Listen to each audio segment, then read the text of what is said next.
This was from a blog by Dario Amaldi in 2024. Dario is the founder of Anthropic. Okay, so this statement actually applies not only to biology and medicine, and I think the AI community now strongly believe that this will apply pretty much to engineering.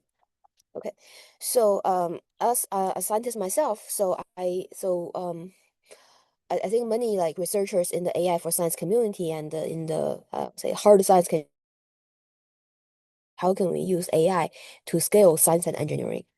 So, and like AI system can be very, very complicated. So I talk about multiple pieces of how to think about like building AI system that could potentially scale science and engineering along the way. Okay. So first, we need models that can understand science and can reason about science. Okay. Um, so let's go back to the very basics. So I'm sure like the audience are familiar with large language models, right? So when we talk about teach models to reason, fundamentally we're trying to figure out a better control of large language model. So the decoding process of life is really a Markov decision process, where the state corresponds to the history of tokens or the KV caches. And the layer of transformer will generate a sampling distribution, and then one samples the next token to get the next state. So this is actually a well-defined stochastic state transition process. And when we talk about training the model to do certain thing, we figure out a way to optimize the policy, which is basically encoded in the transformers to steer the dynamics of this Markov decision process. Okay, so by controlling this particular decoding process, one can do multiple things depending on what the objective function is, right? So if the objective function is about human preference, learn from preferential uh, selection data, then the problem or the methodology is called alignment. And usually by alignment, people talk about optimizing this particular policy to do better in human preference test. And usually responses are shorter. Okay, one can also try to engineer the system to, for example, like build a system where multiple LM policies exist and try to switch smartly between the larger model and smaller model for faster speculative decoding. And thirdly, if the goal is to enable this particular decoding process to solve complicated problems in mathematics, like chemistry, biology, and physics, then this is called reasoning. So the key difference, so mathematically, okay, so it's really about controlling this stochastic transition process for optimizing certain objective function. But the key difference is like reasoning takes deeper thinking, meaning that the sequence of tokens is much longer and the complexity is much higher. Okay. So today people talk about scaling laws for large AI models, but in the theoretical computer science community, we used to call the problem like what is the data complexity and time complexity for solving a particular problem. And in the context of reinforcement learning for reasoning, we care about the complexity for solving a Markov decision process. Okay. So actually, so this was something like theoretical researchers work on for years. So I used to focus on theory. So in one of an early work in which um, I contributed together with other like theoretical scientists, we sort out the fundamental minimax complexity for solving discounted Markov decision process. Okay, meaning that there is an information lower bound that no algorithm can do better than this complexity bound. And in the meantime, we actually figure out a randomized algorithm that can solve the problem using the exact number of runtime and samples, meaning that the upper and lower bounds meet. So this is the best one can do for solving a particular type of tabular Markov decision process. Okay, so there are a lot of like mathematical symbols here, but the key message is that the complexity for solving Markov decision process scales with the cardinality of the state space. Okay, so in the context of deep reasoning, the state space is going to be the space of all sequences of tokens of deep thinking, right? So basically, the state space grows exponentially with the depth of thinking, right? So this is actually a very easy result to understand. Basically, the deeper the models think, the complexity for training the model to think correctly will grow exponentially because the dependence on S, the cardinality of the state space. Okay. So can one do something better, especially, in academia, we actually used to have very, very limited compute. So this is a project my team released exactly a year ago, so which occurred at around the same time when DeepSeek R1 came out. So we were really bounded by compute. We only had access to 4 GPUs in the beginning in 2024, and later in 2024 we got 8 GPUs. So we have many more GPUs now, but there was time when like compute was very limiting. But we figured out a way to train a 32B model to match O1 Mini's mathematical reasoning capabilities. So I'll tell you how this could potentially work in specialized scientific domain. So the key idea is to apply hierarchical reinforcement learning, which is again like a very actually it's a very practical common idea in robotic control and in general deep RL systems. So the high level idea is that, hey, I have this complicated problem with huge complexity to solve. So what if we break down the problem into a higher level control and a lower level control? So what if we only train a master policy to coordinate sub policies? Okay, so this is actually very typical in robotic planning. So in robotic learning, so usually there's high level control to figure out meta state, meta actions, which can be done by either calling vision language models, LLMs, or by symbolic planning prior to the birth of LM. Okay, and then on the lower level, so one has to actually control the robots to move its arms, move its fingers, where to put its toes, right? So the lower level physical control is done usually by actually calling primitives, basically by actually solving stochastic control problems to figure out how to like activate the engine or the okay. So we use this approach to train RL to do mathematical reasoning in a data efficient and sample efficient way. So the idea is that, hey, we want to first train a model to be reasoned more abstractly on the higher level. So, and also we curated a library of thought template, which corresponds to, I would say, schemas or like schemas for solving math problems or like lemmas, like for example, like Cauchy-Schwarz inequality and so on. So this library actually can be viewed as a library of primitive.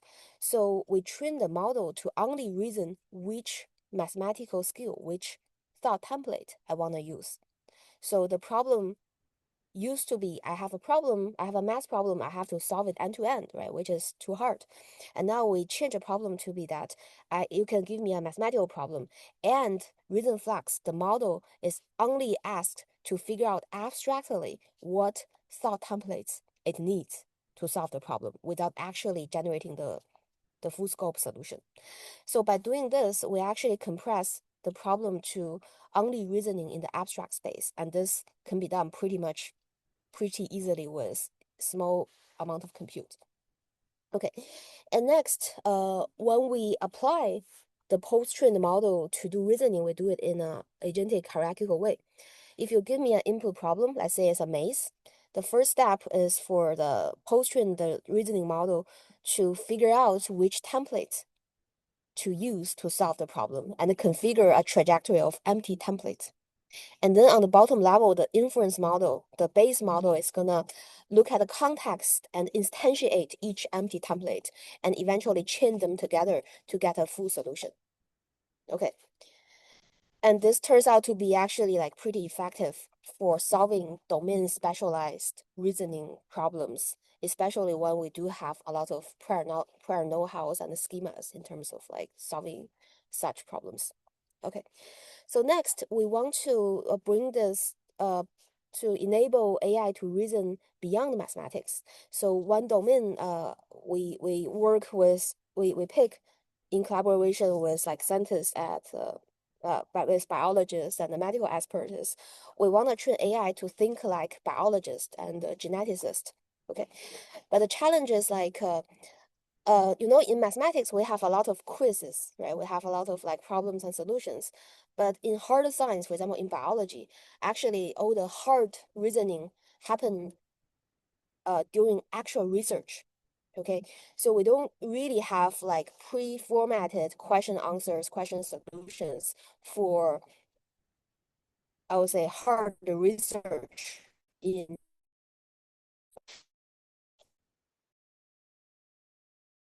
uh, extract structured trainable data from scientific discussions. Okay, can you hear me? Mm. That is- can-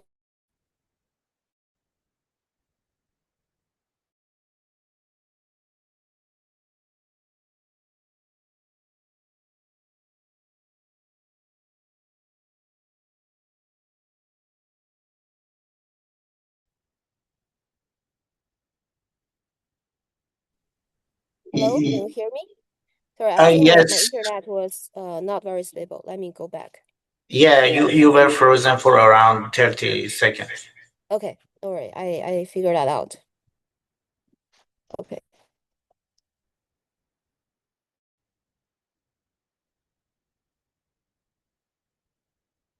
Okay, so go back here. So in order to train AI to reason in science, first we need data. So we build this data pipeline to extract trainable data from actual scientific discussion from a Google forum that has existed for 11 years. So in the Google forum, actually, I should say, so this is the Google forum. So it's a public forum where like researchers actually like discuss and ask each other questions like, hey, I was trying to do this and use this plummet and shoot, it didn't work. Can you tell me what should I do next? So this is an actual discussion forum, and there are a lot of like I would say like real world research challenges that people try to help each other to resolve. So building on this, we release a genome bench, basically LM reasoning benchmark to based on real world scientific discussions.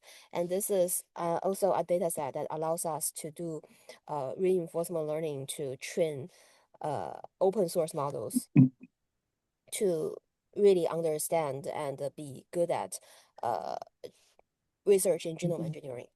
Okay, so next, once we know how we can train AI to think, we want to train AI to uh, do agentic task. Okay, so we built an AI co-scientist specially for automating genome engineering research. And this was a paper that appeared at a Nature Series journal in 2025.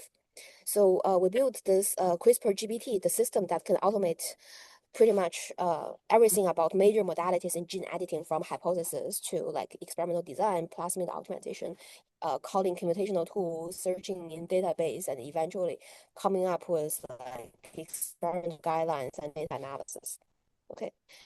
And at the core of the system is basically state machines.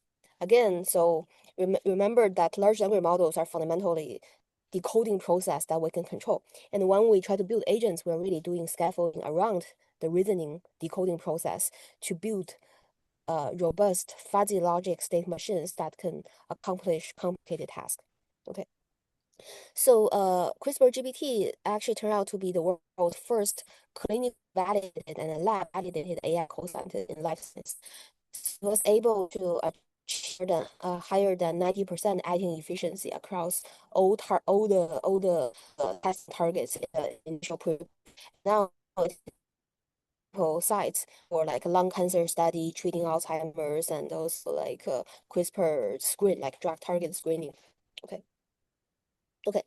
So that was biology. So another ongoing project collaboration was physicists at Princeton Quantum Institute to automate the nanofabrication process.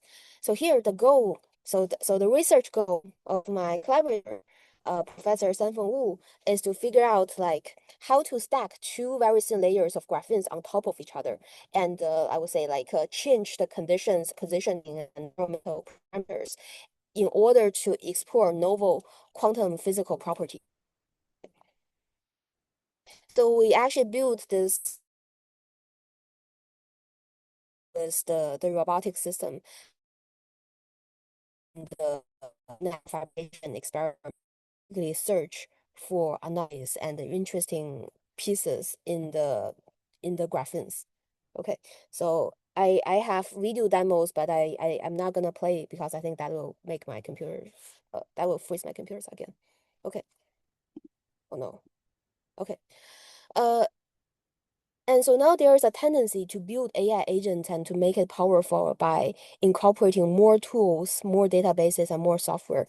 So another related project that we participated in is called Biomni. So actually, Biomni was the Biomni product was launched yesterday by the fellow group. So this was a collaboration across multiple institutions to build AI agent to automate biomedical tasks and bioinformatics. Okay. So, in short, the typical way for big enterprises and startups to build powerful agents is to add tools, build more workflows, add more databases, and deeper thinking. Okay.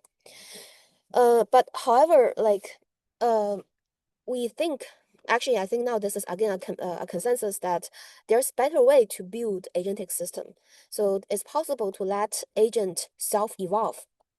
So, so one framework we work on is called Alita. So, which is actually a super simple minimalist framework that started with only 3 MCPs, basically 3 predefined tools. Okay, and Alita is able to write its own tools when it tries to solve new task.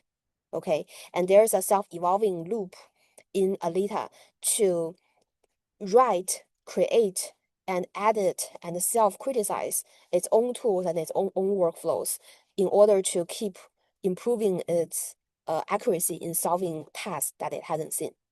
So this framework only uses 3 tools, actually a web search agent, a manager agent, and I would say like a MCP, a tool creation agent.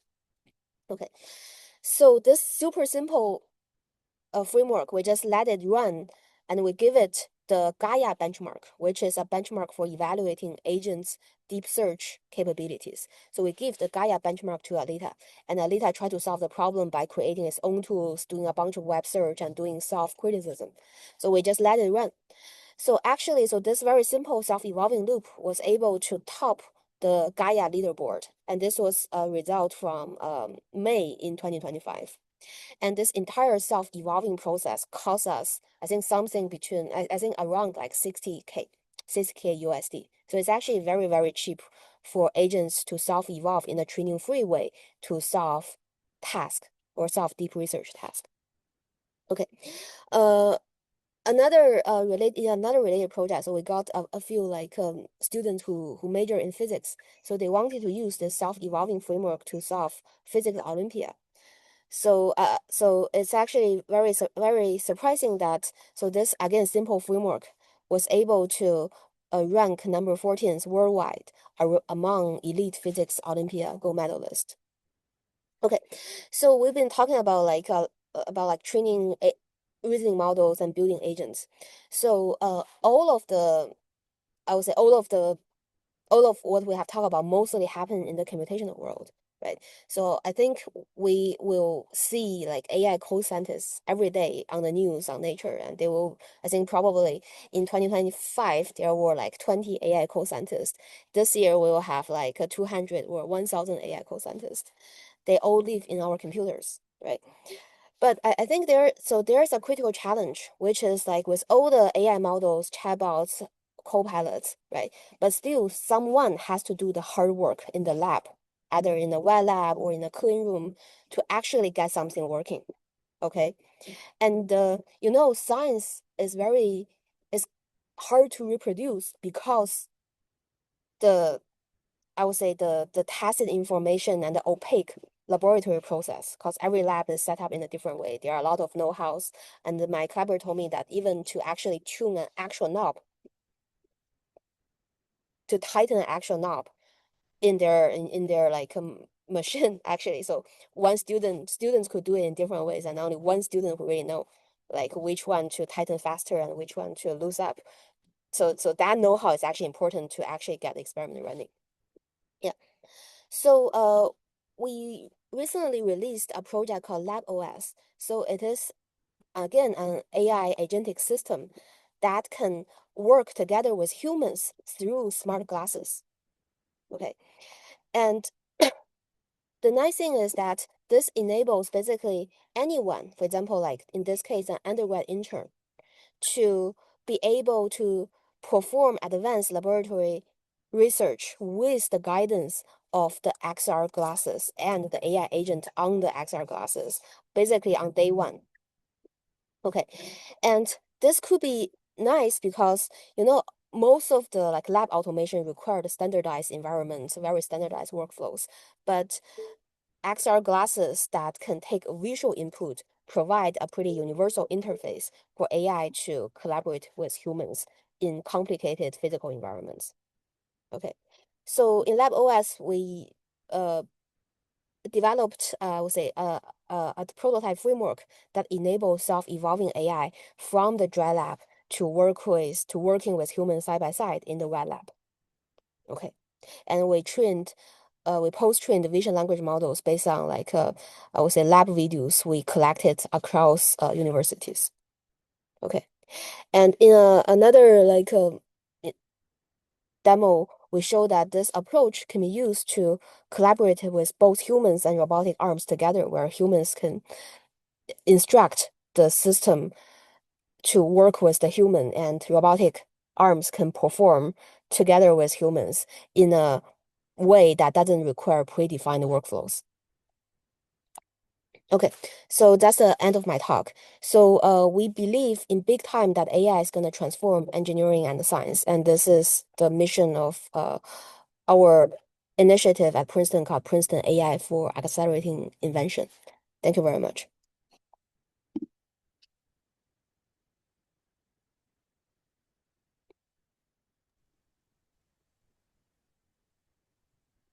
Thank you so much for Mengdi's talk. Yeah, we really, yeah, we never thought about AI can be used to be a co-pilot for basic scientists to do experiments. So, any questions? I have a question. Uh, what do you think about the limitation of such kind of the AI models? I mean, for example, for discovering the hypotheses, and so what can be the limitation? Oh, I think it's like it just started to work. So I mean, like I should say it's like 90% of it are limitations, only 10% of it's is working. So I do think there are tons of limitations, right? I mean, there are like tacit knowledge, and there are all the data pipelines are limited. I'm pretty sure that like OpenAI and XAI and Anthropic, they spend billions of dollars creating their data pipelines, but that's something we don't really have in academia, making it very hard for academia to compete with industry on that aspect. And also, I think like the way the way academic I would say the way we do scientific research in academia is pretty fragmented, right? Like everyone has his own know-how, his own data set. It's hard to have a network to it's hard to yet unlock a network effect. So I do think right now what we can show are really like prototypes and demonstrations, but scaling it up requires systematic efforts, and also I think it's gonna still take a very long time. And also, I do think that hypothesis generation and ideation, this should belong to humans. I personally find it a little bit annoying to see all the news about how AI can do this and that. I feel like the real science is still mastered by humans, but somehow we don't yet have a system for human scientists and AI to collaborate seamlessly and to bring out the value of the humans and reward the humans. I should say that I have a colleague like Arvind at Princeton. I mean, he works on like AI policy. So he wrote an article about AI for science, and his argument is that so actually AI is not helping science at all. AI is actually slowing down science because there are too many papers, too many AI related papers and AI written papers. So that actually makes the signal to noise ratio in scientific publication to be super low. But in science, we really care about extreme accuracy, right? It has to be like 5 sigma correct, basically. And that's so that kind of metric, evaluation metric is pretty much orthogonal to how people evaluate AI research. And also like the AI industry is basically like drawing our talents to leave academia. So in some way, I mean AI is not really helping science yet. Yeah. Yeah, actually, comments reminds me the paper I just saw 2 days ago. It's from the cloud model company, and they have a paper saying that actually using AI can impede people to form skills. Yeah, before to impede you to form writing skills, coding skills. Now you just you just ask questions and you don't really master those skills. I think two questions can be asked. Do you really need those skills, right? And second, like, like how do you deal with that? Because yeah, you can't, you won't do those old style coding anymore, right? You won't do those old style writing anymore. Yeah. Yeah. So it's yeah, it's a pretty weird era. Yeah. Any other questions?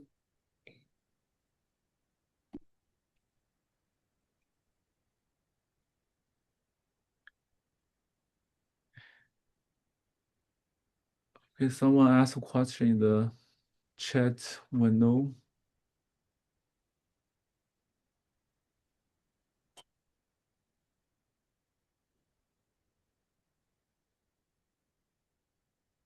Mengdi, are you able to read the question in the chat window?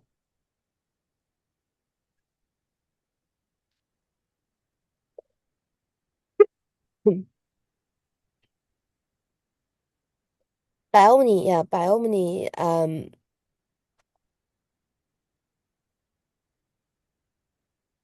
I do think scientific reasoning is very hard to validate. So the way people do it in the industry is again to hire a large fleet of like data annotators who and also to um purchase or to generate a lot of synthetic data to come up with a verifier.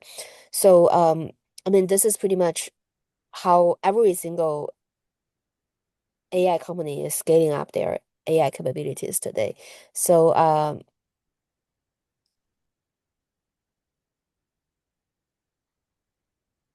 yeah, and what's the next question?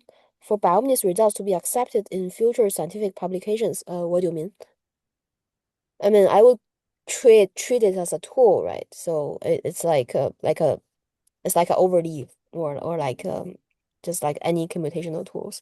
So I don't think using an AI tool in your research would hurt scientific publication as long as declared it is like declared appropriately. Yeah. Hi, Mengdi. I have a question.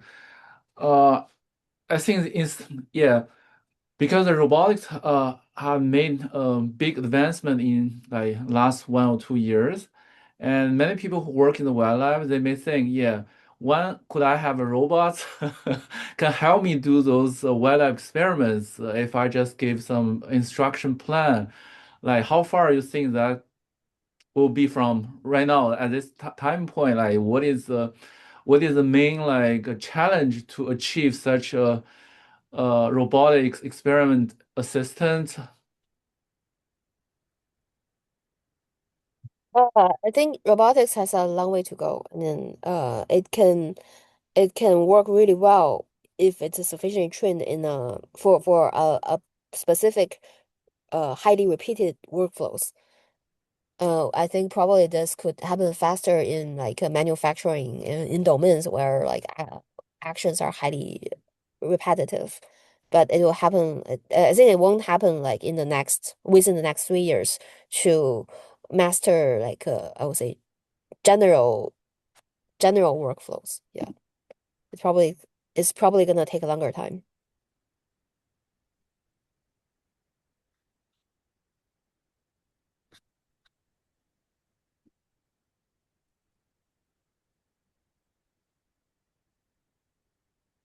Any more questions?